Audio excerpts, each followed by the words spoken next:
আসসালামু আলাইকুম রহমতুল্লাহ। কেমন আছো সবাই? আশা করি সবাই আল্লাহর রহমতে ভালো আছো। আজকে আমাদের সাধারণ গণিতে 16 নম্বর অধ্যায়ের উপরে দশম লেকচারটি হবে। আজকে আমরা 16.4 শুরু করব। এর আগের 9টা লেকচারে আমরা 16.3 পর্যন্ত কমপ্লিট করছি। আজকে আমরা 16.4 শুরু করব। 16.4-এ আমরা ঘনবস্তু নিয়ে কথাবার্তা বলবো। ঘনবস্তু আমি যদি একটু রিভিউ করি, আমরা 16.1 যখন পড়ছি তখন আমরা ত্রিভুজ নিয়ে কথা বলছি। আমরা 16.2 যখন পড়ছি তখন আমরা চতুর্ভুজ নিয়ে কথা বলছি, মনে আছে নিশ্চয়ই। আর 16.3 যখন করছি তখন আমরা বৃত্ত নিয়ে কথা বলছি। আমাদের তিনটা বেসিক শেপ শেষ। বেসিক শেপের মধ্যে ত্রিভুজ, চতুর্ভুজ, বৃত্ত এগুলাই আসছে, ঠিক আছে। এরপরে পঞ্চভুজটা একটা বহুভুজ হয়ে গেল আর কি। চতুর্ভুজও বহুভুজ, তবে এটা হচ্ছে বেসিক শেপ, বুঝতেই পারছো। আর 16.4 এটাও আমাদের একটা খুবই গুরুত্বপূর্ণ অধ্যায়, ঘনবস্তু রিলেটেড আলোচনা এখানে পাবা। তার মানে তুমি এতদিন একটা জিনিসের সাথে পরিচিত ছিল না, এবার সেটা পরিচিত হবে। যেমন দেখো, ত্রিভুজ যখন পড়ছো, চতুর্ভুজ অথবা বৃত্ত যখন পড়ছো, তুমি তখন কিন্তু এদের আয়তন বের করো নাই, জাস্ট ক্ষেত্রফলে সীমাবদ্ধ ছিলা। কিন্তু আমরা যখন ঘনবস্তু পড়বো, ঘনবস্তুর ক্ষেত্রে বিশেষভাবে একটা নতুন টার্মের সাথে আমরা পরিচিত হব, সেটা হচ্ছে যে আয়তন। ঘনবস্তুর নতুন যে টার্মের সাথে পরিচিত হব সেটা হচ্ছে আয়তন। এবং আয়তন যতই বের করি আমাদের এখানে ক্ষেত্রফল তো থাকবে। তাহলে আমরা ঘনবস্তু যখন পড়বো, দুইটা টার্ম নিয়ে আসলে বেশি কাজ করব। একটা হচ্ছে আয়তন আর একটা হচ্ছে ক্ষেত্রফল, ঠিক আছে। আমাদের এখানে আমি একটু যদি লিখি, তার মানে বুঝতে পারছো আমরা ঘনবস্তু নিয়ে পড়াশোনা করব এবং ঘনবস্তুর আয়তন এবং ক্ষেত্রফল বের করাই আমাদের আসলে টার্গেট হবে। ওর পাশাপাশি আমাদের যা কিছু বের করতে বলবে, কোনো সময় কর্ণের দৈর্ঘ্য বের করতে বলতে পারে, আমরা সেগুলোও বের করব। আমি তোমাকে বুঝাই দিব। তবে এবার আসো আমি তোমাকে একটা কথা বলি, এই যে 16.4 মানে আমরা কি পড়বো, পড়ার আগে সেটা আমাদের জানা উচিত, তাহলে পড়তে সুবিধা হয়। এই যে 16.4, এখানে তিনটা ঘনবস্তু নিয়ে কথাবার্তা বলা আছে। প্রথমত আয়তাকার ঘনবস্তু, আয়তাকার ঘনবস্তু। আর এরপরে 2 নম্বরে আছে বর্গাকার ঘনবস্তু, বর্গাকার ঘনবস্তু। এই বর্গাকার ঘনবস্তু ছোট একটা নাম আছে, মানে বর্গাকার ঘনবস্তু বলতে কষ্ট হয়, তাই এটাকে সংক্ষেপে তুমি ঘনক বলতে পারো। আর তারপরে 3 নম্বরে আর একটা বস্তু আছে, সেটাকে তুমি বলতে পারো সিলিন্ডার। সিলিন্ডার বাংলায় বললে ওই একই কথা, সিলিন্ডার, ঠিক আছে। কোনক নাই। না, কোনক আসলে আমাদের এখানে নেই, ওটা আছে আমাদের হচ্ছে উচ্চতর গণিতে। আমাদের সাধারণ গণিত সাধারণের মতোই তিনটা বস্তু নিয়ে আলোচনা করে, জাস্ট আয়তাকার ঘনবস্তু, বর্গাকার ঘনবস্তু এবং সিলিন্ডার। কোনক আমাদের আছে হচ্ছে উচ্চতর গণিতে। ওখানে তুমি কোনক পাবা, চতুস্থলক পাবা, অনেক কিছুই আরও আছে। আমরা যখন হায়ার ম্যাথ পড়বো তখন তো এগুলো দেখবই। আপাতত আমরা এই তিনটা বস্তুর মধ্যে সীমাবদ্ধ থাকবো, আয়তাকার ঘনবস্তু, বর্গাকার ঘনবস্তু এবং সিলিন্ডার। আমি প্রথমত ক্লাস শুরুর আগে এই তিনটা বস্তুর একটু দর্শন তোমাকে করাতে চাচ্ছি, 3D দর্শন আর কি, যাতে আমাদের পড়াশোনাতে সুবিধা হয়। তো চলো আমি একটু সার্চ করে তোমাকে দেখাই, একটা ডিসপ্লে ক্যাপচার দিয়ে দিই, দাঁড়াও, দেখতে পাবা যাতে। ওকে, ডিসপ্লে চলে আসছে। আমি চলো তোমাকে একটু সার্চ করে দেখাই, তাহলে আমাদের পড়াশোনাতে একটু মনোযোগ আসবে এবং আমি বুঝতে পারবো যে আমরা কি পড়তেছি, তাই না? ওকে, এটা হচ্ছে rectangular solid, rectangular solid 3D।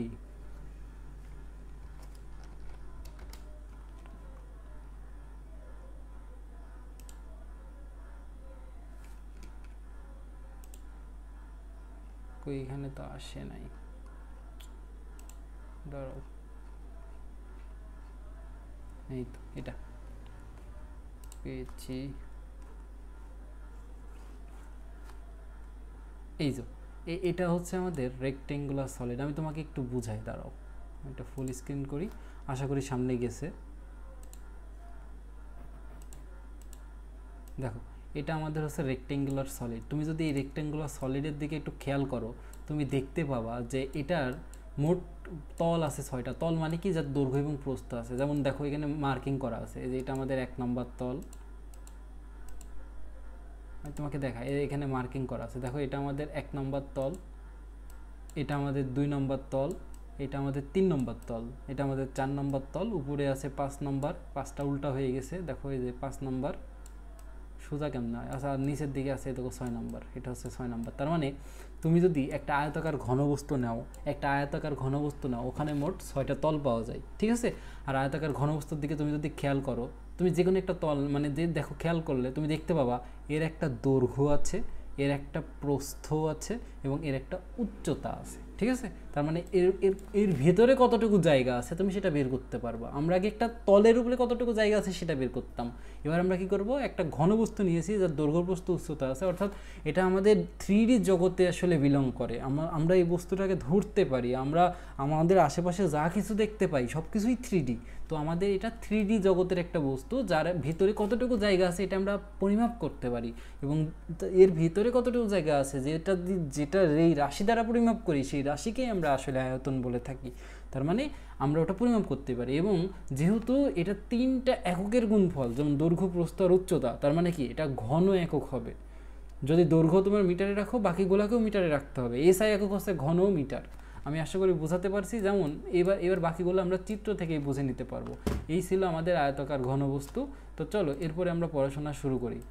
আচ্ছা, আমরা আয়তাকার ঘনবস্তু নিয়ে পড়াশোনা করে বাকিগুলোও দেখব ইনশাআল্লাহ। তাহলে আমরা এখন শেয়ার দিয়ে দিই আমাদের নোট অ্যাপটা। আচ্ছা, দিয়েছি শেয়ার, এবার এখানেও শেয়ার দিয়ে দিই। ওকে, শেষ। এবার আসো আমরা আয়তাকার ঘনবস্তু নিয়ে পড়াশোনা শুরু করি। তো চলো আমরা এখন যে ঘনবস্তু নিয়ে কথা বলবো সেটা হচ্ছে আয়তাকার ঘনবস্তু। আয়তাকার ঘনবস্তু কাকে বলে এটা পরীক্ষায় কখনোই আসে না, তারপরে শুধুমাত্র জানার জন্য যে 3 জোড়া সমান্তরাল আয়তাকার সমতল পৃষ্ঠ দ্বারা আবদ্ধ বস্তুকে আমরা আয়তাকার ঘনবস্তু বলি। 3 জোড়া মানে কত? 6টা। আমরা দেখে আসলাম যে ওখানে 6টা তলই আছে, এই যে 3 জোড়া মানেই হচ্ছে 6টা সমান্তরাল আয়তাকার সমতল বা পৃষ্ঠ দ্বারা আবদ্ধ ঘনবস্তুকে আমরা কি বলি? আয়তাকার ঘনবস্তু বলি। ঠিক আছে, তাহলে একটা আয়তাকার ঘনবস্তু আমি নিয়ে আসি, দাঁড়াও, একটা আয়তাকার ঘনবস্তু আমি নিয়ে আসি, আমাদের পড়াতে সুবিধা হবে। এটা একটা আয়তাকার ঘনবস্তু আসলে বলাই যায়, তাই না? এটাকে আমরা কপি করি, এটাকে আগের পেজে নিয়ে আসি, তারপরে এখানে পেস্ট করে দিই। ঠিক আছে, আমাদের এটা হচ্ছে আয়তাকার ঘনবস্তু। এটা যে আয়তাকার ঘনবস্তু তুমি আসলে বুঝবা কিভাবে? দেখো, এর দৈর্ঘ্য, প্রস্থ আর উচ্চতা আছে। আমি তোমাকে যদি একটু মার্ক করে দিই, এই যে এই বিন্দু থেকে, এটা মনে করো আমাদের একটা বিন্দু, এই বিন্দু থেকে এই বিন্দু পর্যন্ত যে দূরত্ব, এটাকে তুমি দৈর্ঘ্য বলতে পারো, এটা আমাদের দৈর্ঘ্য। এই বিন্দু থেকে এই বিন্দু পর্যন্ত যে দূরত্ব, এটাকে তুমি প্রস্থ বলতে পারো। আর এই বিন্দু থেকে এই বিন্দু পর্যন্ত যে দূরত্ব, এটাকে তুমি উচ্চতা বলতে পারো। তুমি যদি একটু খেয়াল করো, আমরা সবসময় কি বলতাম?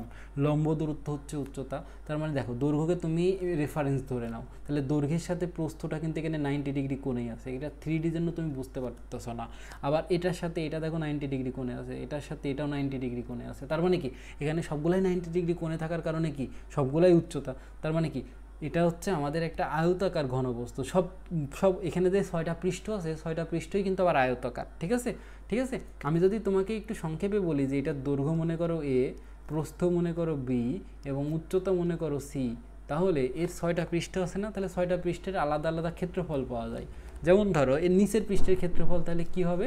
নিচের পৃষ্ঠের ক্ষেত্রফল হবে, নিচের পৃষ্ঠের দৈর্ঘ্য হচ্ছে A আর প্রস্থ হচ্ছে B, তাহলে নিচের পৃষ্ঠের ক্ষেত্রফল হবে A × B। উপরের পৃষ্ঠের ক্ষেত্রফল কি হবে? উপরের পৃষ্ঠের ক্ষেত্রফল নিচের পৃষ্ঠের ক্ষেত্রফল সমান হবে। কেন? কারণ এই দৈর্ঘ্যটাই তো এই দৈর্ঘ্যটা A আর এই দৈর্ঘ্যটা B, তাহলে এই উপরের পৃষ্ঠের ক্ষেত্রফল হবে A × B। এবার যদি তুমি পাশের পৃষ্ঠের ক্ষেত্রফলে আসো, এই পৃষ্ঠের ক্ষেত্রফল, তাহলে দেখো এই পৃষ্ঠের ক্ষেত্রফলের জন্য আমরা যেটা ব্যবহার করতে পারি, আমাদের এখানে কি লাগবে? দৈর্ঘ্য, প্রস্থ লাগবে। তো দেখো, এই পৃষ্ঠের জন্য এটা আমাদের দৈর্ঘ্য আর এটা আমাদের প্রস্থ। তো এই দৈর্ঘ্যটা কার সমান? এই দৈর্ঘ্যটা নিশ্চয়ই এই দৈর্ঘ্যের সমান। আর এই দৈর্ঘ্যটা কার সমান? এই দৈর্ঘ্যটা নিশ্চয়ই এটার সমান। তার মানে কি এটার দৈর্ঘ্য B, আর এই যে উচ্চতা আমরা ধরছি C, তাহলে এই পৃষ্ঠের ক্ষেত্রফল হলো BC। তাহলে এই পৃষ্ঠ আর এই পৃষ্ঠ সমান এবং সমান্তরাল, তাহলে এই পৃষ্ঠের ক্ষেত্রফল আমাদের হবে হচ্ছে BC। খুবই ভালো কথা, আমাদের 4টা পৃষ্ঠ শেষ। এখন আমাদের সামনের পৃষ্ঠ বাকি আছে আর পেছনের পৃষ্ঠ বাকি আছে। এখন সামনের পৃষ্ঠের ক্ষেত্রফল যদি আমরা বের করি, এই যে সামনের পৃষ্ঠ এটা সামনের পৃষ্ঠের ক্ষেত্রফল যদি আমরা বের করি, এটার ক্ষেত্রফল হবে কত বলো তো? এটার দৈর্ঘ্য দেখো আমাদের কতটুকু? A, এবং আমাদের এটা হচ্ছে আমাদের C। তার মানে এই সামনের পৃষ্ঠের ক্ষেত্রফল হচ্ছে AC, পেছনের দিকে যে পৃষ্ঠটা আছে সেটার ক্ষেত্রফল আমাদের AC। তাহলে আমরা যদি সমগ্র পৃষ্ঠের ক্ষেত্রফল বের করি, দেখো আমরা ক্ষেত্রফল এতদিন শিখে আসছি না, তাই ক্ষেত্রফল রিলেটেড রাশিটাই আমরা আগে বের করতেছি। তাহলে আমরা যদি সমগ্র পৃষ্ঠের ক্ষেত্রফল বের করি, আমরা যদি লিখি মানে এই 6টা তল আছে, তাহলে 6টা তলের ক্ষেত্রফল বের করে যোগ করলে আমরা যা পাবো তাকে আমরা সমগ্র পৃষ্ঠের ক্ষেত্রফল বলবো। তাহলে বলতে পারবো সমগ্র পৃষ্ঠের ক্ষেত্রফল, পৃষ্ঠের ক্ষেত্রফল, সমগ্র পৃষ্ঠের ক্ষেত্রফল হচ্ছে আমাদের, দেখো এই যে আমরা দুইটা এবি পাইছি, একটা এবি একটা এবি, তাহলে এবি যোগ এবি, দুইটা বিসি পাইছি, একটা বিসি একটা বিসি, দুইটা এসি পাইছি, এসি যোগ এসি, ঠিক আছে, এবি দুইটা এবি, দুইটা বিসি, দুইটা বিসি আর দুইটা হচ্ছে এসি, ঠিক আছে। এখন দুইটা এসি মানে একটা এসি যোগ আর একটা এসি, তার মানে আমরা এখানে লিখতে পারবো 2ab যোগ 2bc যোগ 2ac। তাহলে 2কে তুমি কমন নিয়ে রাখতে পারো, নিয়ে রেখে ab যোগ bc যোগ ac, এবং একক হবে কি বর্গ একক, এবিসি যে এককে হবে সে একক কি, তাহলে বর্গ একক হবে। আচ্ছা আমি তোমাকে আরেকবার বলে দিই, সমগ্র পৃষ্ঠের ক্ষেত্রফল এটা তোমাকে বারবার বের করতে বলবো, বললে আয়তাকার ঘনবস্তু সমগ্র পৃষ্ঠের ক্ষেত্রফল বের করো। তোমাকে যখন এরকম প্রশ্ন করবে তোমার কিছুই না, তুমি কি করবা, 6টা পৃষ্ঠের ক্ষেত্রফল বের করে যোগ করবা। তুমি পরীক্ষায় এত টাইম তো পাবা না যে তুমি আলাদা আলাদা করে বের করবা, তাহলে তুমি কোন সূত্রটা ব্যবহার করবা, এই সূত্রটা ব্যবহার করবা। এখন এই সূত্রে কোনটার পরিচয় কি সেটা তো তোমাকে জানতে হবে, না হলে তুমি ব্যবহার কিভাবে করবা। এই সূত্রে আমি তোমাকে বলে দিই, এখানে পরিচয়গুলো বলে দিই। এখানে আমাদের এ হচ্ছে আয়তাকার ঘনবস্তুর দৈর্ঘ্য, বি হচ্ছে প্রস্থ, আর আমাদের সি হচ্ছে কি বলতো, উচ্চতা, দৈর্ঘ্য প্রস্থ আর উচ্চতা। এখন কোনো একটা বস্তু যদি আয়তাকার হয়, আয়তাকার ঘনবস্তু হয়, তাহলে সেই ঘনবস্তুর তুমি আয়তন বের করতে পারো, মানে ওর ভিতরে কতটুকু জায়গা আছে। আয়তাকার ঘনবস্তুর আয়তন বোঝা খুবই সহজ, এটা সূত্র হচ্ছে দৈর্ঘ্য গুণ প্রস্থ গুণ উচ্চতা। যেমন ক্ষেত্রফল ছিল কি, নিচের দৈর্ঘ্য গুণ প্রস্থ আর ওর সাথে উচ্চতা গুণ দিলে যেটা পাওয়া যায় তাকে আমরা আয়তন বলি। তাহলে এটাকে লিখতে পারবা এ গুণ বি গুণ সি, ঠিক আছে, এ গুণ বি গুণ সি, এবং এখানে হবে একক হবে হচ্ছে ঘন একক, ঠিক আছে। তাহলে এখানে আমরা সূত্র পাইলাম হচ্ছে এ গুণ বি গুণ সি এবং একক হচ্ছে ঘন একক, খুবই ভালো কথা। এরপরে যে ব্যাপারটা আমরা দেখবো যে এখানে এবিসি একই ব্যাপার, দৈর্ঘ্য প্রস্থ আর উচ্চতা, প্রত্যেকটা জায়গাতেই এবিসি হবে হচ্ছে দৈর্ঘ্য প্রস্থ, দৈর্ঘ্য এ হচ্ছে দৈর্ঘ্য, বি হচ্ছে প্রস্থ, সি হচ্ছে উচ্চতা। এরপরে আমাদের আরেকটা রাশি আসে, সেটা হচ্ছে কর্ণের দৈর্ঘ্য। আমরা যেমন আমরা আয়তের ক্ষেত্রে কর্ণের দৈর্ঘ্য বের করতাম, এক্ষেত্রেও আমরা কর্ণের দৈর্ঘ্য বের করতে পারি। কর্ণের দৈর্ঘ্য, আয়তক্ষেত্রের কর্ণের দৈর্ঘ্য কী ছিল বলো তো, root over A square plus B square ছিল। এখানে কি হবে জানো, এখানে হবে root over A square plus B square, একটা উচ্চতা ছিল না, উচ্চতার জন্য সি স্কোয়ার হবে এবং একক হবে শুধু একক। আমি তোমাকে এটা একটু বুঝাই দিই তাহলে তোমার সুবিধা হবে। দেখো নিচে যে পৃষ্ঠটা আছে, আমি যদি এটাকে একটু কপি করি, দেখো নিচে যে পৃষ্ঠটা আছে, এই যে এই পৃষ্ঠটা, তাই না, এই পৃষ্ঠের জন্য তুমি কর্ণের দৈর্ঘ্য কত পাইছিলে, এটা এই পৃষ্ঠের জন্য কর্ণের দৈর্ঘ্য কোনটা পাইছিলে, আমি যদি একটু আঁকাই, দেখো আমি যদি একটু আঁকাই, এই পৃষ্ঠের জন্য কর্ণের দৈর্ঘ্য ছিল এটা, ঠিক আছে, এই পৃষ্ঠের জন্য কর্ণের দৈর্ঘ্য ছিল এটা, যদি এ হয় এটা যদি বি হয়, তাহলে এটার দৈর্ঘ্য আমাদের কত ছিল, এটা দৈর্ঘ্য ছিল root over A square plus B square, আর এটা তো আমাদের উচ্চতা সি, তাই না। তাহলে এখানকার কর্ণের দৈর্ঘ্য কোনটা হবে, এখান থেকে এটা, এখান থেকে এটাই তো আমাদের কর্ণের দৈর্ঘ্য হবে, তাই না, অবশ্যই এটাই হবে।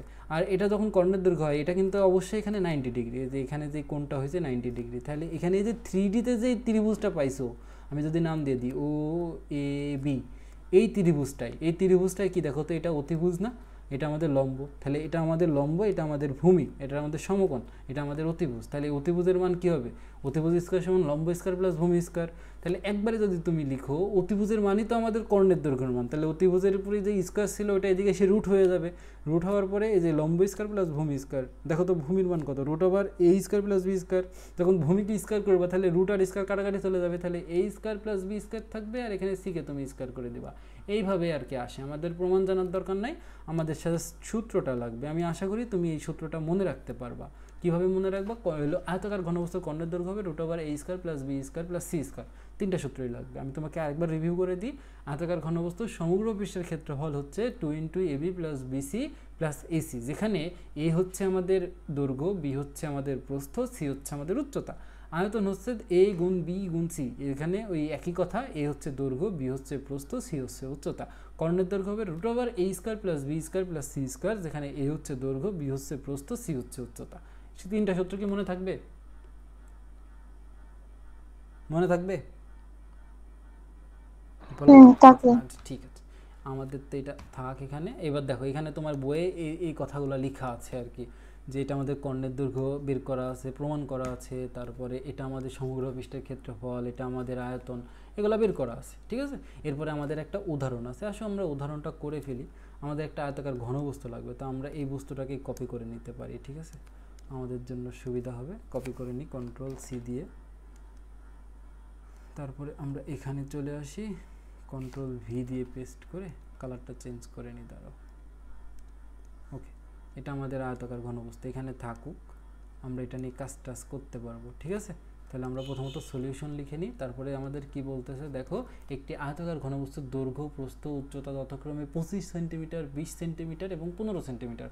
প্রথম অবজারভেশন যে সকল এককগুলা একই এককে দেওয়া আছে, তার মানে আমাদের একক চেঞ্জ করা লাগবে না, কোনোটা সেন্টিমিটার কোনোটা মিলিমিটারে থাকলে আমাদেরকে সবগুলোকে একই এককে আনা লাগতো, হয় মিলিমিটারকে সেন্টিমিটার অথবা সেন্টিমিটারকে মিলিমিটারে নিতাম।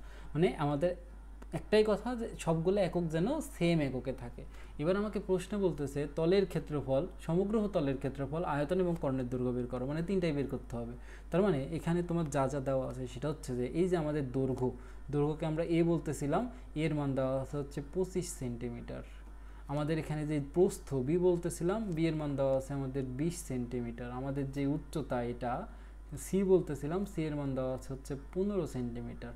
তাহলে কোনো একটা বস্তু আয়তাকার ঘনবস্তুর দৈর্ঘ্য, প্রস্থ, উচ্চতা জানা থাকলে আর কোনো কিছু জানা লাগে না, যা জানতে চাই সব কিছুই আমরা বলে দিতে পারবো। হ্যাঁ, তাহলে আমরা লিখতে পারবো এখানে দৈর্ঘ্য A is equal to 25 centimetre, প্রস্থ B is equal to 20 centimetre, উচ্চতা। এটা একদমই বেসিক একটা অঙ্ক, এটা না করে দিলেও তুমি পারবা, করে দিলে তো এমনি টাইম নষ্ট। তারপরেও প্রথম যেহেতু করতেছি করে দিই, তারপর থেকে তো আমরা কঠিন ম্যাথ করবোই। তাহলে আমরা যখন এটা জানি, তাহলে এখন আমরা লিখতে পারবো আমরা জানি প্রথম কথা সমগ্র পৃষ্ঠের ক্ষেত্রফল চাচ্ছে, এখানে বলছে সমগ্র তল, তাহলে আমরা লিখবো হচ্ছে সমগ্র তলের ক্ষেত্রফল। সমগ্র তলের ক্ষেত্রফল তুমি লিখতে পারবা 2 ইন্টু এবি যোগ বিসি যোগ এসি, ঠিক আছে। তাহলে এখানে 2, এ এর মান দেখো দেওয়া আছে 25, বি এর মান দেওয়া আছে 20, যোগ বি এর মান দেওয়া আছে 20, সি এর মান হচ্ছে 15, যোগ এ এর মান হচ্ছে 25, সি এর মান হচ্ছে 15। তাহলে এবার আমাদের কাজ হচ্ছে গুণ করা, তারপরে যোগ করা, তারপরে 2 দ্বারা গুণ করা, তাই না। তাহলে আমরা একবারেই করি। তাহলে আমাদের এখানে হচ্ছে 2 ইন্টু 25 গুণ 20 যোগ 20 গুণ 15, 20 গুণ 15 যোগ 25 গুণ 15, যদি তুমি করো এটা আসে হচ্ছে 2350। এটা আসে আমাদের কত? 2350। একক কী হবে বলো তো? বর্গ সেন্টিমিটার, কারণ এটা ক্ষেত্রফলের একক অলওয়েজ বর্গ একক, তার মানে বর্গ, আর এখানে একক আছে সেন্টিমিটার, তাহলে হবে হচ্ছে আমাদের বর্গ সেন্টিমিটার। এসব তোমরা ছোট মানুষের জিনিস, তোমরা জানো সব। এরপরে আবার তুমি লিখবে হচ্ছে আবার, এরপর আমাদের বলতেছে আয়তন, তাহলে এখন আমরা লিখবো হচ্ছে আয়তন। তুমি আয়তন কি জানো? দৈর্ঘ্য গুণ প্রস্থ গুণ উচ্চতা, তাহলে এক লাইনে করে ফেলতে পারবা। এটা হচ্ছে 25, এটা হচ্ছে 20, এটা হচ্ছে 15। দৈর্ঘ্য 25, প্রস্থ 20 আর উচ্চতা 15। যদি গুণ করে দাও 25 গুণ 20 গুণ 15, যদি করো এটা আসে হচ্ছে 7500। এটা হবে কি? ঘন সেন্টিমিটার। ঘন সেন্টিমিটার। আমাদের এতটুকু শেষ। এরপরে আমাদের আর একটা কী চাইছে? কর্ণের দৈর্ঘ্য চাইছে। তাহলে এখন তুমি লিখতে পারো পুনরায়। তাহলে আমাদের যেহেতু এক পেজের মধ্যেই করি তাহলে ভালো লাগবে, তাহলে আমরা একটু এখানেই লিখি যে পুনরায় আমাদের কর্ণের দৈর্ঘ্যকে তুমি কি দ্বারা প্রকাশ করো? দরকার নেই, তুমি ডি দ্বারা লিখতে পারো যে কর্ণের দৈর্ঘ্য D is equal to root over A square plus B square plus C square, যেখানে তোমার এ দৈর্ঘ্য, বি প্রস্থ, সি উচ্চতা। তাহলে এটা হবে হচ্ছে প্রথমত 25 স্কোয়ার, তারপরে 20 স্কোয়ার, তারপরে 15 স্কোয়ার, আর মাঝখানে তো যোগ চিহ্নগুলো বসবে বাই ডিফল্ট। তাহলে √25 স্কোয়ার, 20 স্কোয়ার আর 15 স্কোয়ার আসে হচ্ছে আমাদের 35.35। তাহলে এটা আসে হচ্ছে 35.35, এটা হবে একক হবে সেন্টিমিটার। ঠিক আছে, এখানে একটা প্রায় লিখে দিতে পারো। এই হচ্ছে আমাদের অঙ্ক। তাহলে এখানে আমাদের উত্তর হচ্ছে তিনটা উত্তরকে বক্স করে দিলে স্যারের চোখে হুরবে যে তোমার এটা উত্তর। তাহলে এখানে একটু বক্স করে দিলা, এখানে একটু বক্স করে দিলা, এখানেও একটু বক্স করে দিলা। বলো অঙ্কটা বুঝতে পেরেছে? অঙ্ক তো না বোঝার কিছু নাই। চলো পরবর্তী অঙ্কে যাই। আচ্ছা, এখানে উদাহরণটা করা আছে। আচ্ছা, এরপরে আমাদের দেখো, এটা তোমার কাজ দেওয়া ছিল বইয়ে। তুমি বইয়ে যদি খোলো দেখবা উদাহরণের পরে একটা কাজ দেওয়া ছিল। এই কাজ তোমার পরীক্ষায় কোনো দিনে আসবে না, করলে করো, না হলে নাই। বইয়ে ছিল তাই এখানে রাখছি আর কি। এরপরে আমাদের আসে ঘনক। এই ঘনকের কি দেখো, আমাদের যে আয়তাকার ঘনবস্তু ছিল সেখানে কি ছিল বলো তো, দৈর্ঘ্য, প্রস্থ আর উচ্চতা, এই তিনটা সমান হবে না আর কি। সমান না হলে সেটা একটা আয়তাকার ঘনবস্তু। মানে এক কথায় এবিসি এর পরে কোনো শর্ত ছিল না। এবিসি যে কোনো রকমই হইতে পারে, সমানও হইতে পারে, নাও হইতে পারে। এখন এ বি আর সি অর্থাৎ দৈর্ঘ্য, প্রস্থ, উচ্চতা যদি সমান হয়ে যায় তাকে আমরা আসলে ঘনবস্তু, মানে তখন আমরা ঘনক বলি, অর্থাৎ বর্গাকার ঘনবস্তু বলে থাকি। তখন তাকে আমরা বর্গাকার ঘনবস্তু বলে থাকি। তোমাকে যদি ব্যাপারটা একটু দেখাই তোমার ভালো লাগবে। আসলে আমি তোমাকে একটু ঘনক দেখাইনি, তারপরে ঘনকের সূত্র আলোচনা করতেছি। ঘনকের সূত্র সহজ, তো দেখাইনি, দাঁড়াও।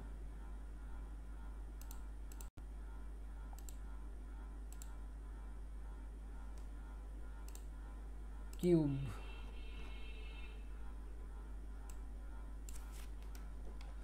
কিউব 3D,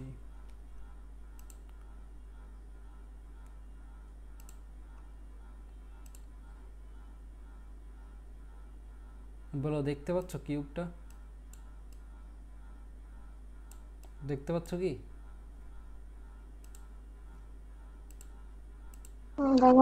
হ্যাঁ, এ দেখো কিউবের প্রত্যেক এখানে 6টা তলে আছে, 1টা 2টা 3টা 4টা, আর উপরে একটা, নিচে একটা, টোটাল 6টা তল আছে। 6টা তলই হচ্ছে বর্গাকার।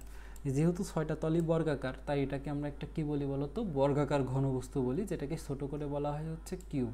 ঠিক আছে, ছোট করে বলা হয় কিউব। এখন এই কিউবের ক্ষেত্রেও 3টা জিনিস বের করা যায়। সমগ্র তলের ক্ষেত্রফল বের করা যায়, আবার বের করা যায় কি আমাদের আয়তন বের করা যায়, আর কর্ণের দৈর্ঘ্য বের করা যায়। আমরা 3টা জিনিসই বের করব। ঠিক আছে, তাহলে কিউব আমরা চিনে গেলাম, আমাদের আর কিছু এখানে দেখার দরকার নেই। চলো আমরা আবার একটুখানি প্রেজেন্টে গিয়ে নোটটা প্রেজেন্ট করে দিই। আচ্ছা, টানো। তো এবার আমরা এই যে এরকম একটা বস্তু নিয়ে কথাবার্তা বলবো। তো এই বস্তুর ক্ষেত্রে তুমি দেখো, আমাদের আগের বস্তুর ক্ষেত্রে কোনো শর্ত ছিল না দৈর্ঘ্য, প্রস্থ, উচ্চতার ক্ষেত্রে। কিন্তু আমাদের ওই যদি আমরা আমরা আমরা কী করি জানো, আমরা যদি এই যে আয়তাকার ঘনবস্তু, আমি যদি লিখি এই যে আয়তাকার ঘনবস্তু, আয়তাকার ঘনবস্তুটা আমাদের ঘনক হয়ে যাবে। কখন হবে জানো? যখন আমরা এরপরে শর্ত দিয়ে দিব যে আমাদের এ বি আর সি সমান হবে। এই শর্ত দিয়ে দিলেই এটা আমাদের ঘনক হয়ে যাবে। এটাই হচ্ছে আমাদের ব্যাপার আর কি, বুঝছো? আমরা যদি একটা আয়তাকার ঘনবস্তুর উপরে এই শর্ত দিয়ে দিই যে এ বি আর সি সমান, তাহলেই সেটা আমাদের ঘনক হয়ে যাবে। তার মানে কি, ঘনকের ক্ষেত্রে দৈর্ঘ্য, প্রস্থ আর উচ্চতা সমান। ঘনকের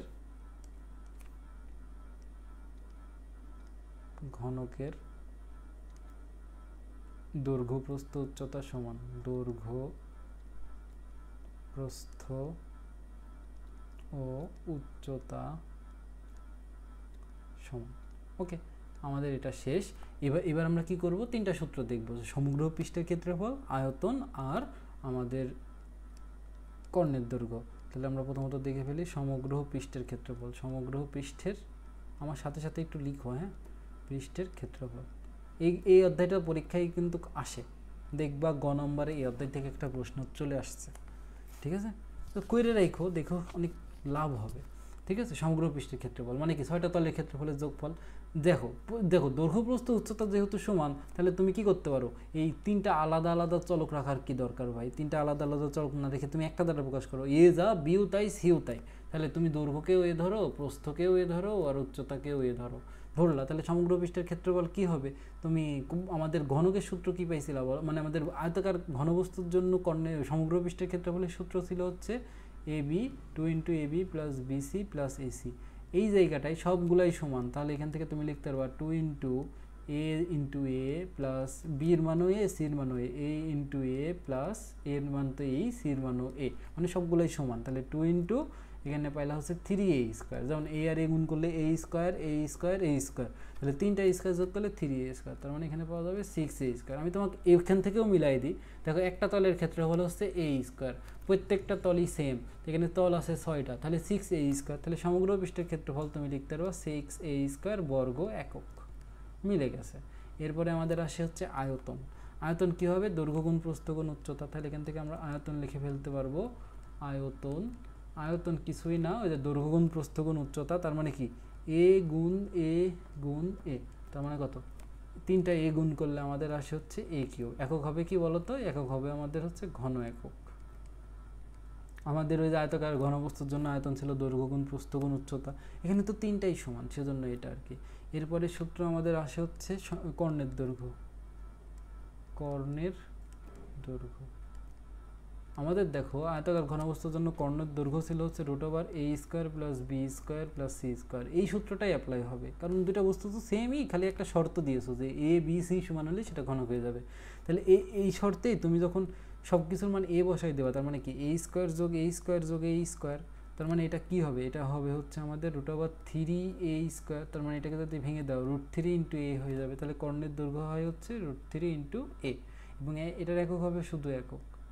বলো তো এই 3টা সূত্র তোমার কি মনে থাকবে? এই সূত্রটা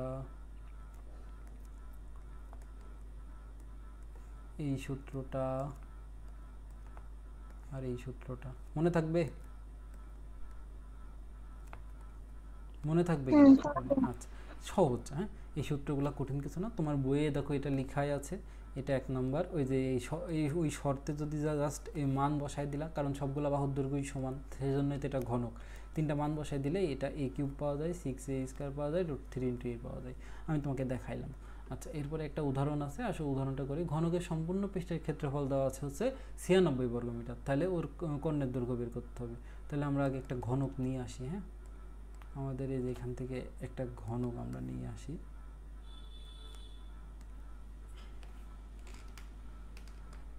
কপি করলাম, তারপরে এটাকে আমরা এখানে নিয়ে আসব। আমরা আছি হচ্ছে এইখানে। হ্যাঁ,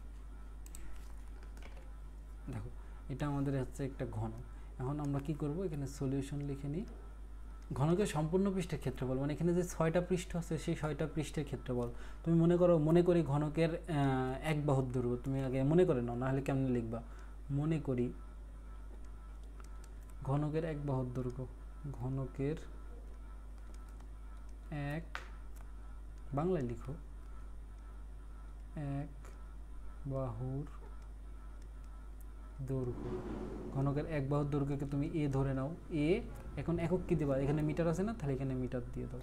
ঘনকের এক বাহুর দৈর্ঘ্য তুমি ধরে নিলা, অতএব সমগ্র পৃষ্ঠের ক্ষেত্রফল, অতএব সমগ্র পৃষ্ঠের ক্ষেত্রফল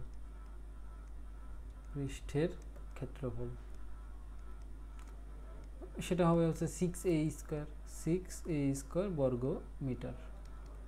এখন এখানে আমাদের প্রশ্নে দেওয়া আছে সমগ্র পৃষ্ঠের ক্ষেত্রফল আছে 96 বর্গমিটার, তাহলে তুমি লিখতে পারো প্রশ্ন মতে, তুমি এখানে লিখতে পারবো হচ্ছে প্রশ্ন মতে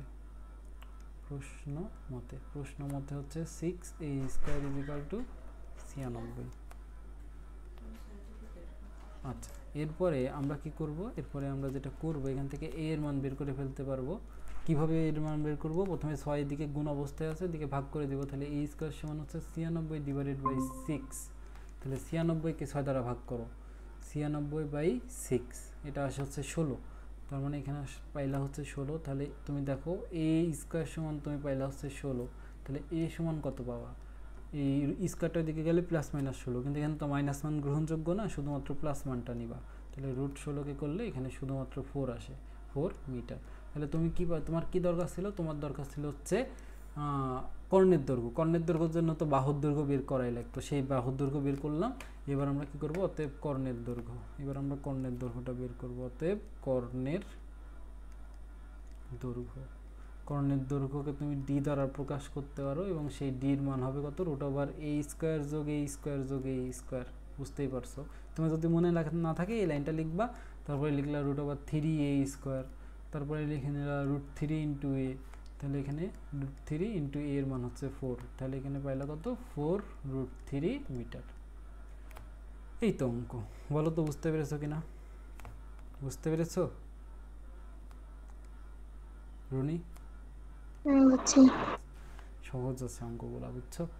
মানে নিজেই করে ফেলা যায়, তুমি যদি একটু নিজেই ট্রাই করো এই অঙ্কগুলো করতে পারবা। তারপরে আসো, তারপরে একটা কাজ আছে, কাজটা আমরা করবো না, না করলেও সমস্যা নাই, তুমি চাইলেই করো, না হলে নাই, কিন্তু আমি যেগুলো বলি যেগুলো করতেই হবে এগুলো করো, ঠিক আছে? এরপরে আমাদের আর একটা বস্তুবাদ আছে, সেটা হচ্ছে বেলুন। বাংলায় বলে বেলুন আর ইংরেজিতে বলে সিলিন্ডার, বেশিরভাগ জায়গায় সিলিন্ডার নামেই দেখবা। তো আসো সিলিন্ডারটাও তো আমাদের দেখার দরকার, আমরা একটু সিলিন্ডারটাও দেখে আসি। চলো, সিলিন্ডারটা দেখলেই আমাদের তিনটা বস্তু নিয়ে আসলে দেখাশোনা শেষ, তাই না? Okay, present something else, Windows, inter screen, okay. এবার আসলে আমরা সিলিন্ডারটা দেখি। সিলিন্ডার,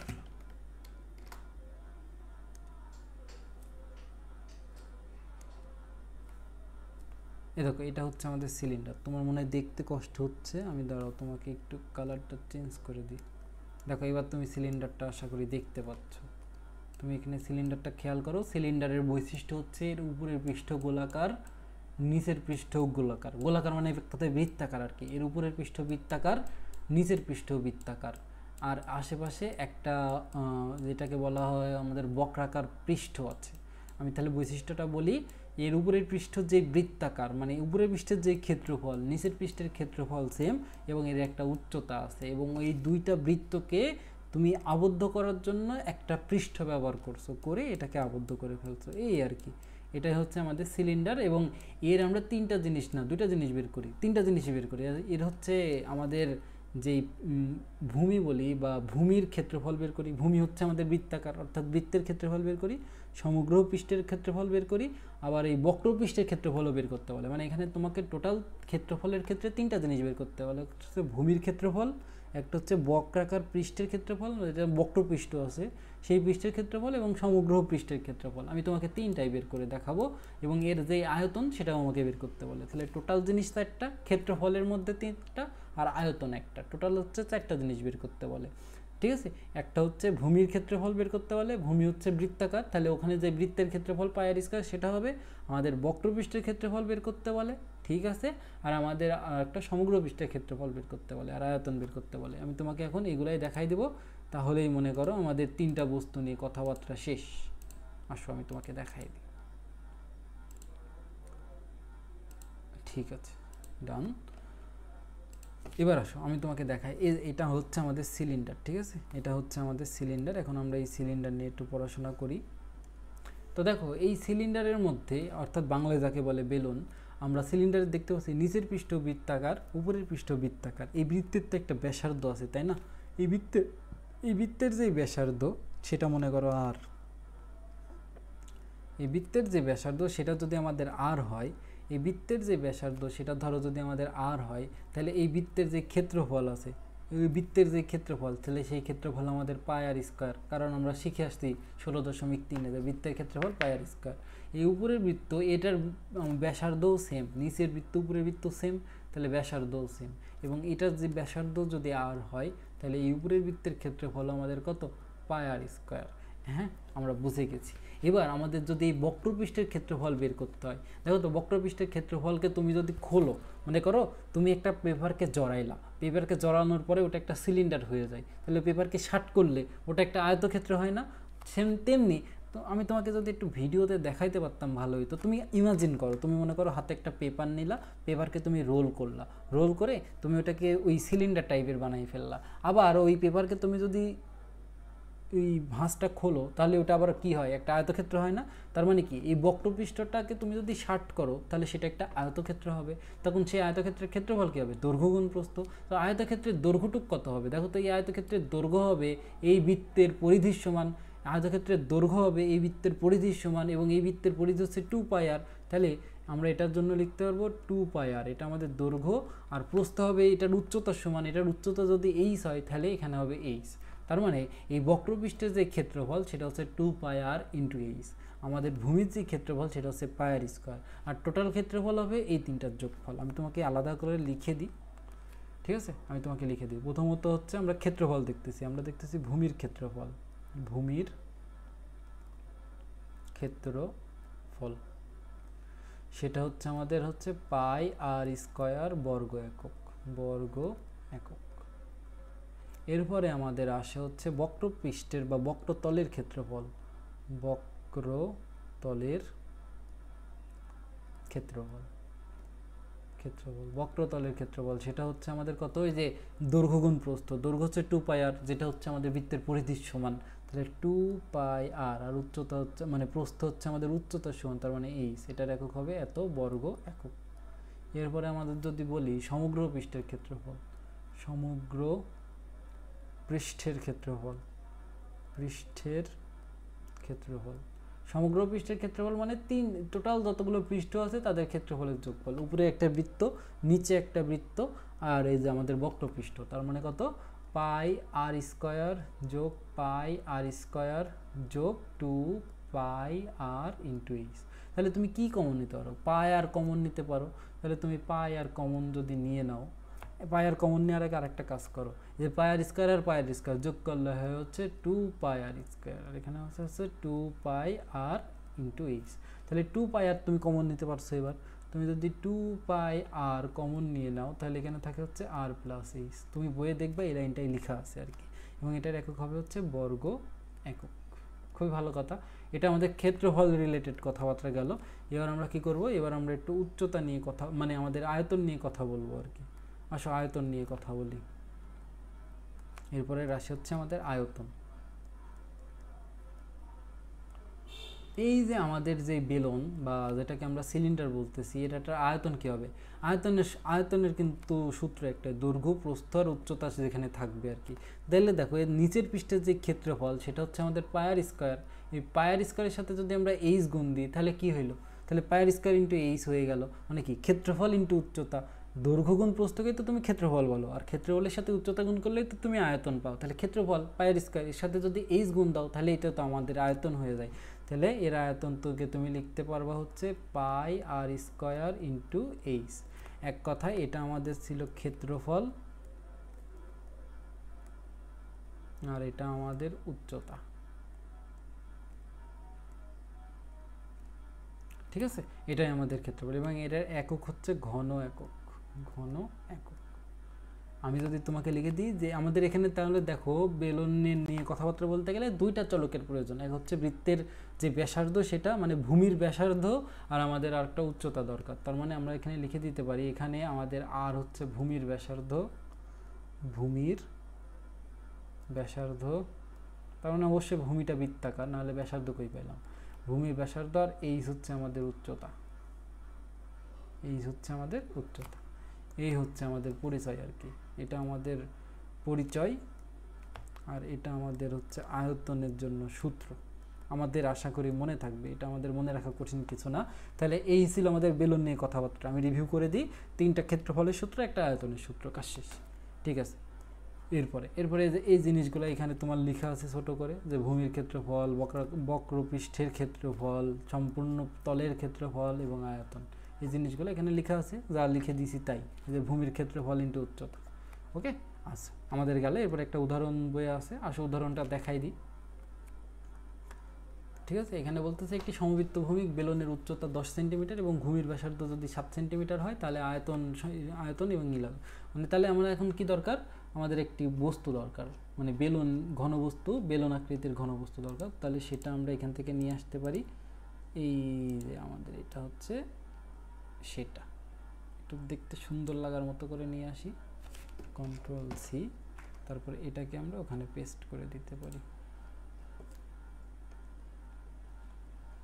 কই গেল পেয়েছি। আচ্ছা, এটা আমাদের হচ্ছে সেই বেলুন বা যেটাকে আমরা বলতেছি সিলিন্ডার। আশা করি চিনতে পারছো, চিনতে না পারার তো কিছু নেই। সলিউশন আমরা এখানে লিখে নিলাম। এবার আমাদের বলতেছে এই বেলুনের উচ্চতা হচ্ছে 10 সেন্টিমিটার। তার মানে তোমাকে এখান থেকে যে এই লেন্থটা দিয়েছে না, এই যে এই লেন্থটা হচ্ছে তোমার 10 সেন্টিমিটার। এখান থেকে শুরু করে এই লেন্থটা তোমার হচ্ছে 10 সেন্টিমিটার।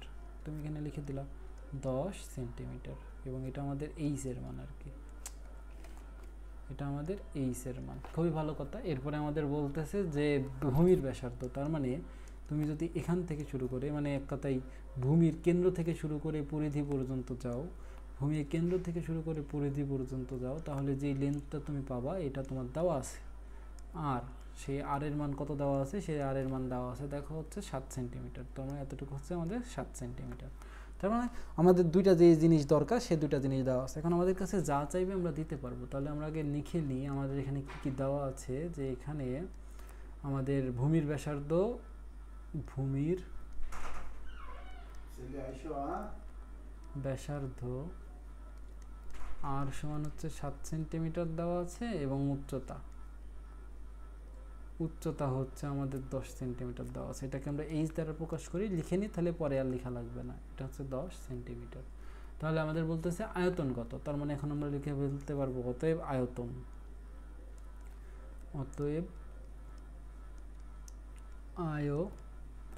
আয়তন সমান কি পাই আর স্কোয়ার ইন্টু এইচ, মানে ক্ষেত্রফল ইন্টু উচ্চতা। তাহলে পায়ের মান তো তুমি জানো 3.1416। আর এর মান দেখো তোমার দেওয়া আছে 7 স্কোয়ার প্লাস এইচ এর মান হচ্ছে 10, প্লাস কেন ইন্টু না, তাহলে এখানে গুণ দিবা ইন্টু 10। তাহলে আসো ক্যালকুলেশন করি। 3.1416 ইন্টু 7কে স্কোয়ার করলে 49 আর 10 যদি গুণ করো এটা আসে 1539.384 এবং এটা কি ঘন সেন্টিমিটার। ঠিক আছে, এবং এককে একটা প্রায় লিখে দিতে পারো কারণ এখানে তুমি পায়ের মান ব্যবহার করছো। ওকে, এরপরে গেল সম্পূর্ণ পৃষ্ঠের ক্ষেত্রফল এবং সম্পূর্ণ পৃষ্ঠের ক্ষেত্রফল, সম্পূর্ণ পৃষ্ঠের ক্ষেত্রফল,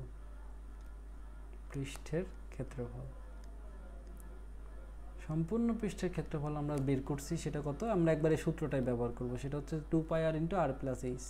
তাহলে এখানে ওই সূত্রটাই ব্যবহার করব, 2 পাই আর ইন্টু আর প্লাস এইচ। তোমার যদি মনে না থাকে তাহলে 3টা পৃষ্ঠের ক্ষেত্রফল যোগ করে দিয়ে যা পাবা তাই করবা। ঠিক আছে, আমরা 2 পায়ের মান তো জানি 3.1416 এবং আর এর মান তো দেখো দেওয়া আছে 7 এবং এখানে আর প্লাস এইচ, তার মানে আর এর মান হচ্ছে 7 আর এইচ এর মান হচ্ছে 10 এবং আমরা গুণ করে দেবো একবারে। 7 আর 10 গুণ করলে 17, তাহলে 2 ইন্টু 3.1416 ইন্টু 7 ইন্টু 17 যদি করো তাহলে এটা আসে 747.7008 একক হবে কি বর্গ সেন্টিমিটার। এখানে একটা প্রায় লিখে দিলাম। এই হচ্ছে আমাদের দুটো অ্যান্সার। এই দুটা তো চাইছিল, এই দুটো আমরা বের করে ফেললাম। কখনো যদি ভূমির দৈর্ঘ্য চাই সেটাও বের করে দিতে পারবা, কখনো যদি তোমাকে বক্রতলের ক্ষেত্রফল চাই সেটাও বের করে দিতে পারবা ইনশাআল্লাহ। এটাই আমাদের গেল। এবার এখানে এই উদাহরণটা করে দেওয়া আছে, দেখলেই বুঝবা। এই কাজটা তোমাদের দরকার নাই করার, বইয়ে ছিল তাই রাখছি, দরকার নেই। ওকে, আমাদের এবার হচ্ছে কিছু উদাহরণ আছে। দেখো এখানে উদাহরণের মধ্যে কিছু ম্যাথ আছে। কয়টা ম্যাথ আছে, আর 3টা ম্যাথ করে আমরা আজকে উদাহরণ পর্যন্তই রাখি। কালকে আর 2টা ক্লাস লাগলে আমরা অনুশীলনী শেষ করে দিব। 2টা ক্লাস না, কালকে অনুশীলনী শেষ করব আর পরের দিন আমরা বোর্ড কোশ্চেন প্র্যাকটিস করব। তারপরে এই শুক্রবারে আমরা পুরো 16 অধ্যায়ের উপরে পরীক্ষা রাখবো আর ওইদিকে পদার্থবিজ্ঞানের 3টা লেকচারের উপরে পরীক্ষা রাখবো। তাহলে মনে করো একটা ফ্লোতে চলে আসবো, তাই না? তাহলে আমরা আগে 31 নম্বরটা দেখি, আমরা পারবো। আমি তোমাকে দেখাই। ঢাকনা সহ একটি বক্সের বাইরের পরিমাপ 10 সেন্টিমিটার, 9 সেন্টিমিটার এবং 7 সেন্টিমিটার। বক্সটির ভেতরে সমগ্র পৃষ্ঠের ক্ষেত্রফল হচ্ছে এত এবং বক্সের পুরুত্ব দেওয়া আছে, তাই না? বাক্সের পুরুত্ব সমান। বাক্সটি আয়তন নির্ণয় করো, বাক্সটির দেওয়ালের পুরুত্ব নির্ণয় করো, বাক্সটির বৃহত্তম দৈর্ঘ্যের সমান বাহু বিশিষ্ট রম্বসের একটি কর্ণের দৈর্ঘ্য 16 সেন্টিমিটার হলে রম্বসের ক্ষেত্রফল নির্ণয় করো।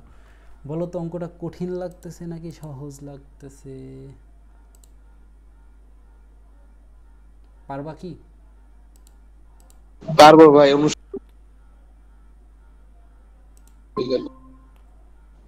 আচ্ছা, তাহলে আমি এটা করে দিলাম না। কেন করে দেব না? কারণ এটা তো তোমার এর ভিতরে আছে। আমি তাহলে এটা আপাতত করে দিলাম না, আমি একটু সামনে আগাই। আমাকে তাড়াতাড়ি শিশু করতে হবে। আমি দাঁড়াও। ভাই স্কিপ চলে গেছে আপনার। জি স্যার, আমি দেখতে পেয়েছি, দাঁড়ান আমি দিতেছি। আমি বের হয়ে গেছিলাম। আচ্ছা, দেখো, দেখতে পাচ্ছ তো? দেখতে পাওয়ার কথা। তো এরপরে আমরা এই অঙ্কটা তাহলে একটু ব্যাদ দিই, কারণ এটা তোমার বইয়ে করা আছে, তুমি দেখলেই বুঝবা। এটা আমি করে দিব না, আমি অনুশীলনের মধ্যে আরও বেশ কিছু সৃজনশীল আছে, ওইগুলো করে দিব আর কি।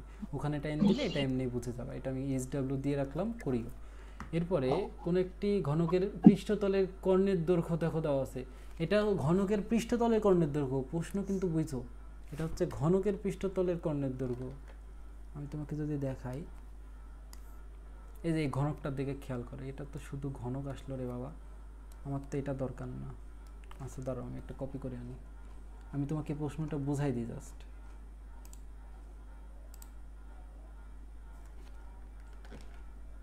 প্রশ্নটা বুঝাই দিই, দাঁড়াও, কই গেল রে বাবা। এই যে দেখো, এখানে এই যে বলতেছে, এখানে ঘনকের পৃষ্ঠতলের কর্ণের দৈর্ঘ্য, তার মানে যে কোনো একটা পৃষ্ঠ নিবা, ঘনকের যে কোনো একটা পৃষ্ঠ, মনে করো আমি নিচের পৃষ্ঠটা নিতেছি, আমাকে বলতেছে পৃষ্ঠতলের কর্ণের দৈর্ঘ্য, তার মানে যে কোনো একটা পৃষ্ঠতে যাবা, সেই পৃষ্ঠে একটা কর্ণ তো অবশ্যই আছে, সেই পৃষ্ঠের একটা কর্ণের দৈর্ঘ্য আঁকাইলাম এটা। এই যে তাহলে এই কর্ণের দৈর্ঘ্য দেওয়া আছে, ঘনকের একটা পৃষ্ঠতল, সেই ঘনকের প্রত্যেকটা পৃষ্ঠ তো বর্গাকার, তাহলে যে কোনো একটা পৃষ্ঠ নিলে ওইটাও বর্গাকার, ওই পৃষ্ঠে কর্ণের দৈর্ঘ্য মানে কি? এই কর্ণের দৈর্ঘ্য কিন্তু তুমি জানো, ঘনকের পৃষ্ঠতলের কর্ণের দৈর্ঘ্য কিন্তু তুমি জানো, সেটা কত জানো? সেটা হচ্ছে আমাদের ওই যে আমরা চতুর্ভুজের মধ্যে পড়ছিলাম √2 × a, তাহলে ঘনকের পৃষ্ঠতলের কর্ণের দৈর্ঘ্য, ঘনকের পৃষ্ঠতলের কর্ণের দৈর্ঘ্য কিন্তু √2 × a, তার মানে এই √2 × a এর মান দেওয়া আছে কত? 8√2, 8√2। তাহলে ওখান থেকে তুমি কিসের মান বের করতে পারবা? এখান থেকে তুমি বের করতে পারবা হচ্ছে ঘনকের এক বাহুর দৈর্ঘ্য। তারপর ঘনকের এক বাহুর দৈর্ঘ্য বের করলে ঘনকের কর্ণের দৈর্ঘ্য, ঘনকের আয়তন, সব কিছু বের করা যায়। আমি তোমাকে একটু সংক্ষেপে করে দিই, বড় করে করব না। তাহলে মনে করি কর্ণের দৈর্ঘ্য, মানে মনে করি ঘনকের এক বাহুর দৈর্ঘ্য, ঘনকের এক বাহুর দৈর্ঘ্য, ঘনকের এক বাহুর দৈর্ঘ্য হচ্ছে আমাদের এ কি মিটার, এ কি বলতো? সেন্টিমিটার, এখানে সেন্টিমিটার দেওয়া আছে, তাহলে এ সেন্টিমিটার। ওকে, আমরা বুঝে গেলাম। তাহলে এখান থেকে ঘনকের পৃষ্ঠতলের কর্ণের দৈর্ঘ্য, তাহলে প্রশ্ন মতে একবারই লিখে দাও, প্রশ্ন মতে √2 × a = 8√2। তাহলে এখান থেকে তুমি a এর মান বের করে ফেলতে পারবা, √2 বাদ, তাহলে a এর মান আসলো আমাদের 8 সেন্টিমিটার। এবার আমাদের কর্ণের দৈর্ঘ্য চাচ্ছে, অতএব কর্ণের দৈর্ঘ্য, ঘনকের কর্ণের দৈর্ঘ্য আমি তোমাকে জাস্ট দেখাইলাম যে সেটা হচ্ছে √3 × a, √3 × a, তাহলে √3, a এর মান হচ্ছে 8, তাহলে 8√3 সেন্টিমিটার। এবং আমাদের আয়তন জানতে চাইছে, অতএব এবং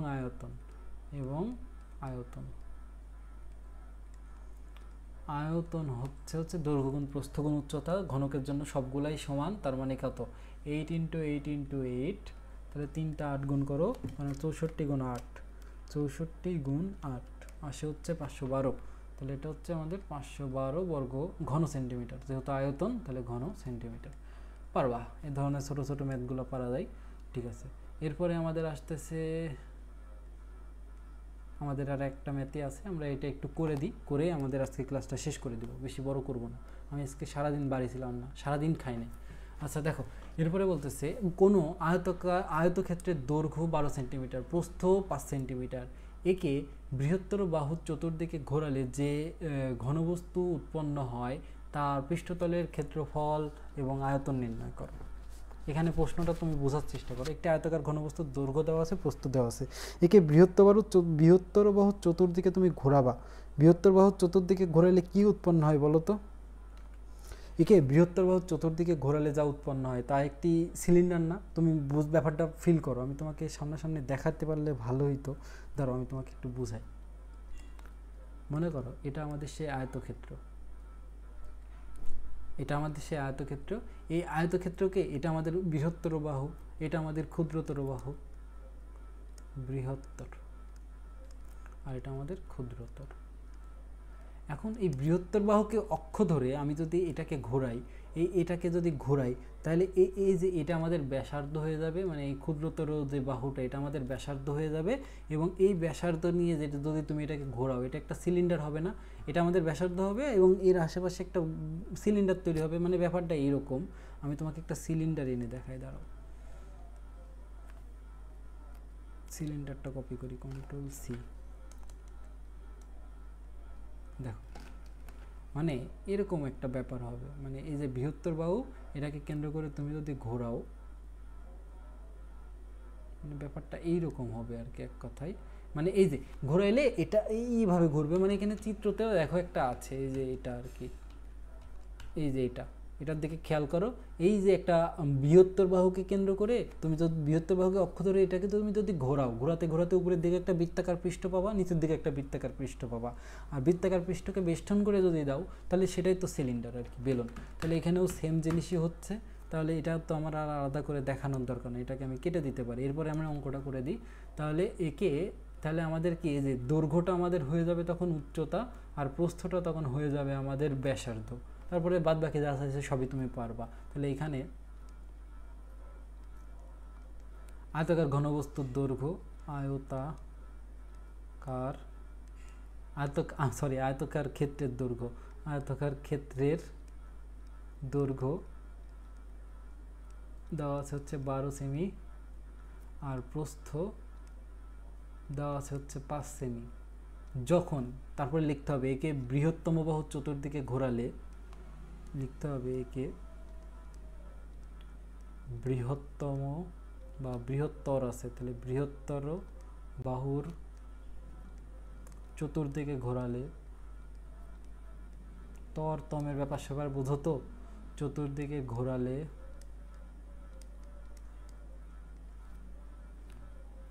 দৈর্ঘ্য, চতুর্দিকে ঘোরালে আমরা বলবো যে সিলিন্ডার পাওয়া যায় বা বেলুন পাওয়া যায়। ঘোরালে বেলুন পাওয়া যায়, বেলুন বা সিলিন্ডার, CYLINDER, সিলিন্ডার পাওয়া যায়। আমরা লিখে ফেললাম। তখন উচ্চতা h = দৈর্ঘ্য অর্থাৎ 12 সেন্টিমিটার হবে, বুঝতেই পারছো, এবং ব্যাসার্ধ r = 5 সেন্টিমিটার হবে, যেটা প্রস্থের সমান। এরপরে আমাদের বলতেছে যে কি বলতেছে, সমগ্র পৃষ্ঠের মানে তার পৃষ্ঠতলের ক্ষেত্রফল, যে ঘনবস্তু হয় তার পৃষ্ঠতলের ক্ষেত্রফল মানে সমগ্র পৃষ্ঠের ক্ষেত্রফল। পৃষ্ঠতল বলতে সমগ্র পৃষ্ঠতলই বোঝায়। যদি কোনো কিছু চাই স্পেসিফিকভাবে বলে দেবে, অর্থাৎ পৃষ্ঠতলের ক্ষেত্রফল লিখো, পৃষ্ঠতলের ক্ষেত্রফল সেটা আমাদের কত বলো তো, 2πr × r + h, 2πr × r + h। আমি তাহলে মানগুলো বসাই দিই। 2 × π এর মান তো জানো 3.1416, আর এর মান তো আমাদের 5, আর r + h, আর এর মান 5, h এর মান হচ্ছে 12। ক্যালকুলেশন করে দিবা, যা পাবা তাই অ্যান্সার। এখানে একক হবে কত, বর্গ সেন্টিমিটার, বর্গ সেমি। আচ্ছা, এরপরে আমাদের আয়তন চাইছে, এবং আয়তন হবে হচ্ছে πr² × h, πr² × h। পায়ের মান 3.1416, আর এর মান হচ্ছে আমাদের 5², আর h এর মান হচ্ছে 12। এখান থেকে ক্যালকুলেশন করে দিবা, যা পাবা তাই। এখানে একক হবে হচ্ছে ঘন সেন্টিমিটার। এককের দিকে খেয়াল রাখবা, স্যাররা কিন্তু এককের জন্য মার্ক কাটে, এগুলো খেয়াল রাখবা। এই হচ্ছে আমাদের উদাহরণের অঙ্কগুলো ছিল, 3টা বস্তু। আজকের ক্লাসটা খুবই সিম্পল ছিল, কঠিন কিছু ছিল না। কালকে আমরা অনুশীলনী সবগুলো প্রায় সলভ করে ফেলতে পারবো ইনশাল্লাহ। 1 ঘন্টা 20 মিনিট ক্লাস নিলেই হয়ে যাবে, ঠিক আছে? আজকে আর লেন্দি করবো না, আজকে মাথাটা তো অলরেডি ঘুরতেছে। তো আজকে কি আমি শেষ করে দিব? আচ্ছা ঠিক আছে, আজকের মতো শেষ করি। আমি তোমাকে বলে দিই, এই সপ্তাহের কাজটা বুঝো, সামনে পরীক্ষা, একটু তোমাকে প্রেশার নিতে হবে, কিছু করার নাই। এই সপ্তাহে তোমার পুরো 16 অধ্যায়ের পরীক্ষা থাকবে আর কি। 16 অধ্যায়ের পরে আমি মোট পরীক্ষা নিব 30 মার্কের। 30 মার্কের মধ্যে 2 সেট সিকিউ দিব আর 10টা এমসিকিউ দিব। আর ওইদিকে 3টা লেকচারের মধ্যে আমি তোমার পরীক্ষা নিব 20 মার্কের। আমার ওদিকে পদার্থবিজ্ঞানে 16 অধ্যায় 6 নম্বর অধ্যায়ের পরে 3টা লেকচার হয়েছে, আমরা ওখানে শুধুমাত্র কঠিন পদার্থের প্রসারণ পর্যন্ত পড়ছি এবং ওই টপিকটাই আমাদের পরীক্ষার জন্য ইম্পর্টেন্ট। তুমি সাপ্লিমেন্ট খোলো, গাইড খোলো, খুলে দেখবা ওখান থেকেই বেশিরভাগ প্রশ্ন আসে। তাহলে ওখান থেকে আমার পরীক্ষা হবে 20 মার্কের, টোটাল পরীক্ষা হবে 50 মার্কের। এই 50 মার্কের মধ্যে আমরা অবশ্যই প্রাইজ রাখবো, যে আমাদের ভালো করবে তাকে আমরা অবশ্যই অ্যাপ্রিসিয়েট করব এবং তাকে আরও ইন্সপায়ার করার জন্য কিছু একটা তো অবশ্যই দেব। ঠিক আছে, এটা তো দেবো এবং পরীক্ষাতে ভালো করতে হবে। মানে তুমি যদি পড়লে কী হবে, এখনই তোমার হয়ে যাবে। আর টেস্ট পরীক্ষা মানেই বুঝতেছো এটা ছোটোখাটো একটা এসএসসি পরীক্ষা, মানে এখানে তোমার কোনো সিলেবাস নাই, কোনো কিছু নাই, তুমি জানো না কোত্থেকে কী আসবে। তোমাকে টেস্ট পরীক্ষার প্রিপারেশন নিতে হবে, মানে কি তোমাকে পুরো বই পড়তে হবে।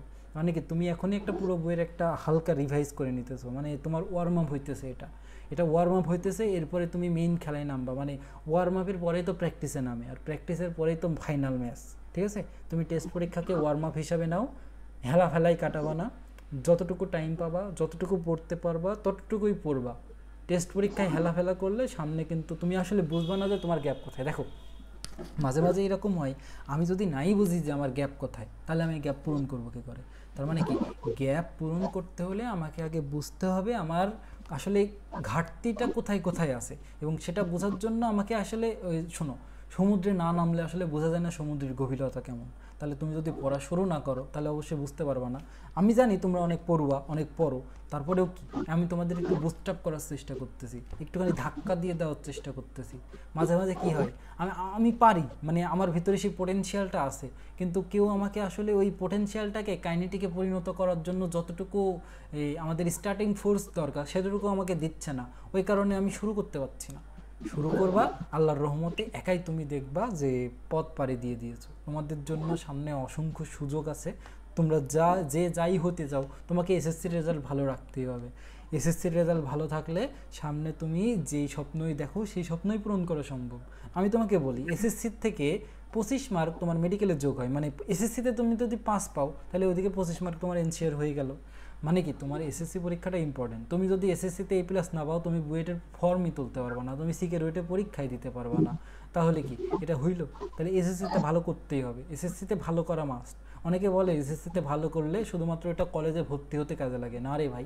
এসএসসিতে ভালো করলে সেটা তোমার শুধুমাত্র এসএসসি না, তোমার অ্যাডমিশনে গিয়েও ইম্প্যাক্ট ফেলবে, অবশ্যই ইম্প্যাক্ট ফেলবে। সেজন্য এসএসসিতে ভালো করতে হবে, এবং এসএসসিতে ভালো করতে হলে তোমার পড়া খুবই কম। তুমি ডেইলি যদি 6 ঘন্টা পড়ার পিছে টাইম দাও, তোমার আর কিচ্ছু লাগে না। তুমি 6 ঘন্টা টাইম দিলে তোমার 24 ভাই ঘন্টা। 1 ঘন্টাও করি না ভাই। এটাই তো সমস্যা, 6 ঘন্টা না, আমি তাহলে বেশি বলে ফেলছি। মানে টোটাল 6 ঘন্টা তুমি বাইরে টাইরে মিলাইয়ে যদি 6 ঘন্টা ধরো, আর সেলফ স্টাডি তোমার জাস্ট 2.5 ঘন্টা থেকে 3 ঘন্টা করলেই এনাফ এসএসসি লেভেলে। ভাই পড়ার ভিতরে 3 ঘন্টা মোবাইলে টিপি, পড়মু কখন? তোমাকে পিটাতে হবে, বুঝছো? তুমি আমার এলাকার মানুষ না, কুষ্টিয়া আসবা কবে? আসতেছি ভাই, বাড়িতে আসবো টেস্টের পরে। আসো আসে আমার সাথে দেখা করিও, হ্যাঁ, সামনাসামনি একটা। ভাই কোন সাইডে বাড়িটা রেল এই স্টেশনের? তাহলে তো আরো কাছে। ঠিক আছে, বাড়ি আসো, তোমার সাথে আমার একবার ফাটাফাটি হইবে। কিন্তু কথা হচ্ছে, আমি তোমাকে বলি কিভাবে পড়বা। যখন যে সাবজেক্ট পড়বা, ফোনটা আগে একটা বাক্সের মধ্যে রেখে আসবা। মানে এই 2 ঘন্টা আমি ফোনে ভাই ফোনেই তো পড়ি ভাই। ফোনে পড়বা না, পড়ার জন্য তো বই আছে না। দেখো আমি তোমাকে বলি, তার বাসায় ভাই কোনো মাস্টার নাই, ফোনেই তো পড়া সব। আচ্ছা শুনেন স্যার, এই যে আমি আপনাকে আজকে যে ক্লাসটা নিলাম, এই ক্লাসটা অবশ্যই আপনি খাতায় লিখেছেন, অঙ্কগুলো আপনি খাতায় লিখেছেন, অঙ্কগুলো আপনার বই আছে, আপনি খাতার শুরুতে যখন নোট করছেন অঙ্কটাও তুলছেন, আবার অঙ্কের উত্তরটাও তুলছেন। তাহলে আপনি যখন প্র্যাকটিস করতে বসবেন, আপনার সামনে কি থাকবে? আপনার লেকচার খাতাটা থাকবে, আপনার সামনে একটা গাইড থাকবে, আপনার সামনে একটা বই থাকবে, এবং আপনার সামনে যে খাতায় আপনি প্র্যাকটিস করবেন সেই খাতাটা থাকবে। হাতে একটা কলম থাকবে, পাশে একটা ক্যালকুলেটর থাকবে। পাশে কেন ফোন থাকবে? আপনার ওখানে ফোনের কাজ কি? আপনি যখন এটা করতে গিয়ে হাতে ফোন নেবেন, তখন অবশ্যই আপনি ফেসবুকে গিয়ে রিলস সেকশনে চলে যাবেন এবং আপনি রিলস দেখতে শুরু করবেন। এবং রিলস দেখতে শুরু করলে 5 মিনিট কিভাবে 1 ঘন্টা হয়ে যাবে আপনি টের পাবেন না। ঠিক আছে, তাই এই ভুলটা আপনি করবেনই না। আপনি চেষ্টা করেন, সামনে যদি কন্ট্রোল করতে না পারেন, আপনি যতই ভালো পারেন, ওই 3 ঘন্টা আপনার কী হবে আপনি বলতে পারবেন না। মানে ফাইনাল ম্যাচের কথা বলতেছি, এসএসসি পরীক্ষা। তো এখন যদি নিজেকে একটু কন্ট্রোল করতে পারেন তাহলে দেখবেন ভালো। আমার কী অবস্থা ছিল আমি আপনাকে বলি। আমি আসলে নিজের ঢোল নিজে পিটাইতে পছন্দ করি না, ভালোও লাগে না। আমি আসলে গণিত পরীক্ষার আগে পড়তে বসতাম না, মানে সারা বছর পড়ছি গণিত টণিত, যার কারণে পরীক্ষার আগে আমাকে গণিত পড়া লাগতো না, আমি গণিত পরীক্ষার আগের দিন ঘুরে বেড়াইতাম। আমার আম্মু আমাকে বলতো কিরে আজকে পড়তে বসতেছিস না, কালকে কি পরীক্ষা? আমি বলতাম আম্মু গণিত পরীক্ষা। তো গণিত ভাই পরীক্ষা আমিও করতাম ভাই ধর্ম পরীক্ষার আগে। আমি ধর্ম পরীক্ষার আগে পড়তাম, ঠিক আছে, কিন্তু গণিত পরীক্ষার আগে পড়তাম না।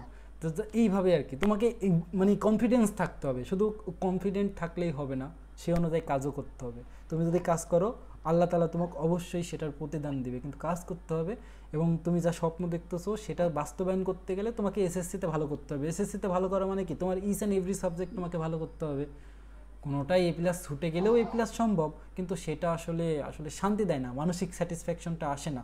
মেন্টাল স্যাটিসফ্যাকশন কখন আসে, তুমি যখন প্রত্যেকটা সাবজেক্টে ভালো করে 90+ মার্ক নিয়ে একটা ভালো রেজাল্ট করবা। 90+ মার্ক নিয়েও আসলে কি হয় না, ভালো ভালো কলেজে ভর্তি হওয়া যায় না, সেক্ষেত্রে আমাদের 95+ মার্ক লাগে। আমাদের এখন অত টার্গেট করার দরকার নাই। আপাতত আমরা কি করব, আমাদের মানে রেজাল্ট আমাদের ভারে যাক, আমরা করব হচ্ছে আমাদের প্রত্যেকটা টপিক জি ভাই পাস করতে হবে। পাস করতে হবে না, জি প্রত্যেকটা টপিক পড়তে হবে। আমাদের জানতে হবে যে আমার সিলেবাসে কী কী আছে। আপনাকে জানো আমি অধ্যায় 6 বললে আপনি চিনতে পারেন যে অধ্যায় 6 আসলে কোন কী অধ্যায়, ওখানে কী আছে। সেটা গণিত হোক পদার্থবিজ্ঞান হোক, আপনাকে এটা মাথার মধ্যে আসতে হবে। মানে আপনাকে এমন যেন না হয় যে এটা কয় নম্বর অধ্যায় আমি দেখে আসি, এতদিন পর্যন্ত এটা হয়ে যাওয়ার কথা। এরপরে আপনি যখন টেস্ট পরীক্ষাটা দিয়ে আসবেন, আমার কাজ হবে আপনাকে শুধুমাত্র দ্রুত দ্রুত দেখায় দেওয়া, প্র্যাকটিস করানো, বেশি বেশি ভাই পরীক্ষা নেওয়া। এমসিকিউ প্র্যাকটিস করেন ভাই? করাবো জি স্যার, আমি এমসিকিউ প্র্যাকটিস করাবো। কালকে আগে অধ্যায়টা শেষ হয়ে যাক, তারপরে আমাদের একটা ক্লাস থাকবে আর শুক্রবার টাইম থাকবে। শুক্রবারে এমসিকিউ প্র্যাকটিস এরপরে করাবো। কি ত্রিকোণমিতি করাবেন? জি স্যার, এরপরে ত্রিকোণমিতি শুরু করব। শুক্রবারে এমসিকিউ প্র্যাকটিস শনিবার করব। পরীক্ষা আছে ম্যাথ ত্রিকোণমিতির উপরে। ও, তো পরীক্ষা দিয়ে নেন, ওয়ার্ম আপ হয়ে গেল আপনার। তারপরে এখানে আবার তো তাহলে দেখতেই পাচ্ছেন, দিতে থাকবেন। এখন দেখবেন যেখানে সেখানে যে কোনো সময় যে কোনো সাবজেক্টের পরীক্ষা, আপনাকে প্রিপেয়ার থাকতে হবে। এখন আপনার সব কিছু শেষ আর কি, আপনাকে যে কোনো সময় যে কোনো স্যার যে কোনো পরীক্ষা নিতেই পারে, ওটা ব্যাপার না, ঠিক আছে। তাহলে এই আপনাদের জন্য একটু লাস্ট টাইম মোটিভেশন, মানে এক কথায় নাইট টাইম মোটিভেশন। তো এই মোটিভেশনটুকু কাজে লাগাইন।